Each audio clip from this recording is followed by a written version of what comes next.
మా కరెస్పాండెంట్ నుమాన్ సిద్ధంగా ఉన్నారు. ఇవాళ కేటీఆర్ విచారణకు సంబంధించి ఎన్ని గంటలకు ఆయన బయలుదేరబోతున్నారు, నివాసం నుంచి తెలంగాణ భవన్కి ఎప్పుడు చేరుకుంటారు, ఎన్ని గంటలకు అక్కడికి వెళ్ళబోతున్నారు, ఎందుకంటే 11 o'clockకి అటెండ్ అవ్వాలి. ఈ డీటెయిల్స్ అన్ని కూడా లైవ్లో అప్డేట్ చేస్తారు. నుమాన్ అవుట్ టు యూ.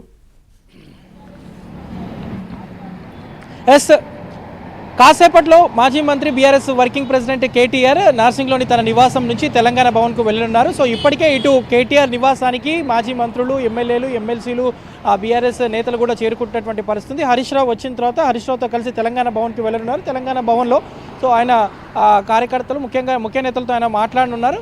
దాంతోపాటు ఇప్పటికే ప్రస్తుతం ఆయన లీగల్ టీంతో కూడా చర్చిస్తున్నారు. ఎందుకంటే సిట్ విచారణకు హాజరు కాబోతున్నటువంటి నేపథ్యంలో ముఖ్యంగా ప్రస్తుతం ఆయన తన లీగల్ టీంతో చర్చిస్తున్నారు. ఎందుకంటే మొన్న హరీష్ రావుకు దాదాపు 7 గంటల పాటు సిట్ బృందం విచారించింది ఫోన్ ట్యాపింగ్ కేసులో. సో ఇక కేటీఆర్ని కూడా దాదాపు సుదీర్ఘంగా ప్రశ్నించేటటువంటి అవకాశం ఉంది కాబట్టి సో ఇప్పటికే తన లీగల్ టీంతో ఏ విధంగా ముందుకు వెళ్ళాలి ఏంటి అనే దాని మీద కూడా సుదీర్ఘంగా చర్చిస్తున్నటువంటి పరిస్థితి మనకు కనిపిస్తుందని చెప్పొచ్చు. సో ఇక్కడ నుంచి ర్యాలీగా ఆయన కేటీఆర్ తెలంగాణ భవన్కు వెళ్ళనున్నారు. సో ఇప్పటికే ఇటు బీఆర్ఎస్ ఎమ్మెల్యేలు, ఎమ్మెల్సీలు వాళ్ళందరూ కూడా కేటీఆర్ నివాసానికి చేరుకుంటున్నటువంటి పరిస్థితి. కాసేపట్లో హరీష్ రావు కూడా కేటీఆర్ నివాసానికి రానున్నారు. ప్రస్తుతం మనము కేటీఆర్ నివాసం దగ్గర ఉన్నాము. సో నార్సింగ్లో ఉన్నటువంటి కేటీఆర్ నివాసం దగ్గర మొత్తం కూడా ఇప్పటికే ఇటు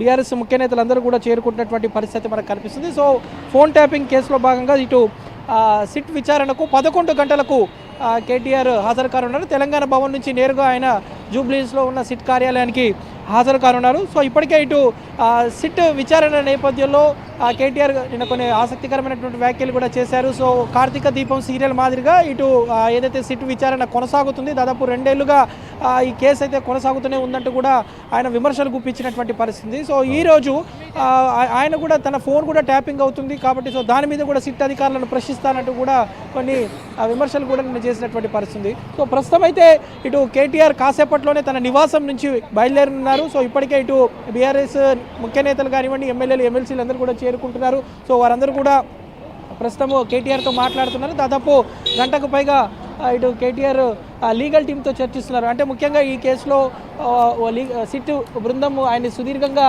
ప్రశ్నించేటటువంటి అవకాశం ఉంది. సో కాబట్టి ఆయన లీగల్ టీంతో ఏ విధంగా ముందుకు వెళ్ళాలి, ఏంటి అడిగేటటువంటి ప్రశ్నలకు ఎలాంటి సమాధానం ఇవ్వాలి అనే దాని మీద కూడా పూర్తిగా ప్రిపేర్ అవుతున్నటువంటి పరిస్థితి కనిపిస్తుంది. సో 11 గంటలకు ఆయన హాజరు కానున్నారు. సో తెలంగాణ భవన్ నుంచి నేరుగా జూబ్లీహిల్స్లో ఉన్నటువంటి సిట్ కార్యాలయానికి అయితే చేరుకునేటటువంటి అవకాశం ఉంది. సో మొన్న హరీష్ రావుని దాదాపు 7 గంటల పాటు చర్చించారు. సో ఈరోజు దాదాపు కేటీఆర్ని అంతకంటే ఎక్కువ, అంటే దాదాపు 10 గంటల వరకు ప్రశ్నించేటటువంటి అవకాశం ఉందని కొంతమంది బీఆర్ఎస్ ఎమ్మెల్యేలు, ఎమ్మెల్సీలు కూడా చెప్తున్నటువంటి పరిస్థితి ఉంది. ఎందుకంటే ప్రధానంగా ఫోన్ ట్యాపింగ్ కేసులో కానివ్వండి, ఇటు ఫార్ములా ఈ కేసులో కానివ్వండి, ఇటు బీఆర్ఎస్ వర్కింగ్ ప్రెసిడెంట్ మాజీ మంత్రి కేటీఆర్ని ఇటు ప్రభుత్వం ప్రధానంగా టార్గెట్ చేసుకుంటుంది.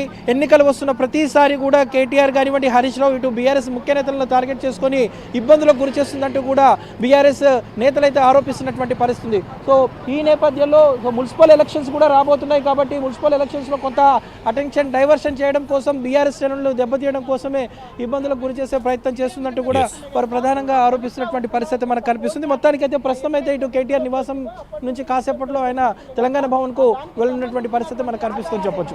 థ్యాంక్స్ రుమాన్. మళ్ళీ మీతో మాట్లాడతాను కేటీఆర్ నివాసం దగ్గర పరిస్థితి తెలుసుకోవడానికి. సో సామ గారు, సో పరిస్థితి ఏంటంటే నిన్న కేటీఆర్ నోటీసులు రాగానే ఆయన వాదన ఏంటంటే